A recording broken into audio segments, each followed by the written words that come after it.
ঢাকার একটি সরকারি অফিসে কাজ করেন তাহসিন। ভোরে বের হন, ঠিক সময়ে অফিসে পৌঁছান। কিন্তু তার সহকর্মী আনিকা প্রতিদিনই আধা ঘন্টা দেরি করে আসেন।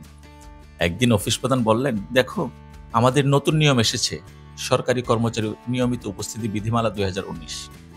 এখন থেকে সময় মতো অফিসে না এলে এর প্রভাব পড়বে তোমাদের বেতন, পদোন্নতি, এমনকি শাস্তির দিকেও। আনিকা প্রথমে হেসে উড়িয়ে দিলেন, কিন্তু কিছুদিন পর দেখলেন তার উপস্থিতির রেকর্ডে দেরি করার ছাপ জমা হচ্ছে। মাস শেষে তাকে শোকজ নোটিশ ধরিয়ে দেওয়া হলো। চলুন তাহলে সরকারি কর্মচারী নিয়মিত উপস্থিতি বিধিমালা 2019 সম্পর্কে বিস্তারিত জেনে নিই। এই বিধিমালা অনুযায়ী উপযুক্ত কর্তৃপক্ষের পূর্বানুমতি ব্যতি রেখে কোনো সরকারি কর্মচারী নিজ কর্মস্থলে উপস্থিত থাকিতে পারিবেন না। থাকিলে প্রতিদিন অনুপস্থিতির জন্য কারণ দর্শাইবার যুক্তিসঙ্গত সুযোগ প্রদান করিয়া একদিনের মূল বেতনে সমপরিমাণ অর্থ কর্তৃপক্ষ কর্তন করিতে পারিবে।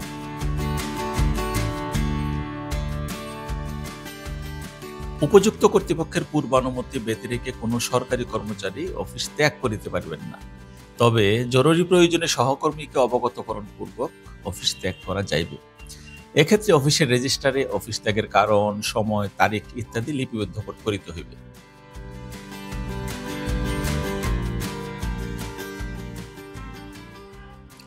কোন সরকারি কর্মচারী যুক্তিসঙ্গত কারণ ব্যতীত বিলম্বে অফিসে উপস্থিত হইতে পারিবেন না।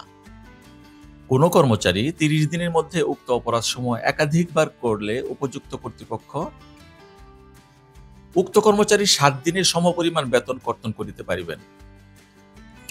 এ আইন অনুযায়ী বেতন কর্তনের আদেশ হইলে সংশ্লিষ্ট কর্মচারী 3 কার্য দিবসের মধ্যে উপযুক্ত কর্তৃপক্ষের নিকট উক্ত আদেশ পুনর্বিবেচনার জন্য আবেদন করিতে পারিবেন। আদেশ প্রদানকারী কর্তৃপক্ষ সংশ্লিষ্ট কর্মচারীকে শুনানির যুক্তিসঙ্গত সুযোগ প্রদান করিয়া প্রদত্ত আদেশ সংশোধন বা বাতিল বা বহাল রাখিতে পারিবেন। পুনর্বিবেচনার আবেদন শুনানির ক্ষেত্রে সাক্ষ্যের সংক্ষিপ্ত সার, প্রাপ্ত তথ্যাদি এবং সংক্ষিপ্ত এবং সিদ্ধান্ত লিপিবদ্ধ করিতে হইবে।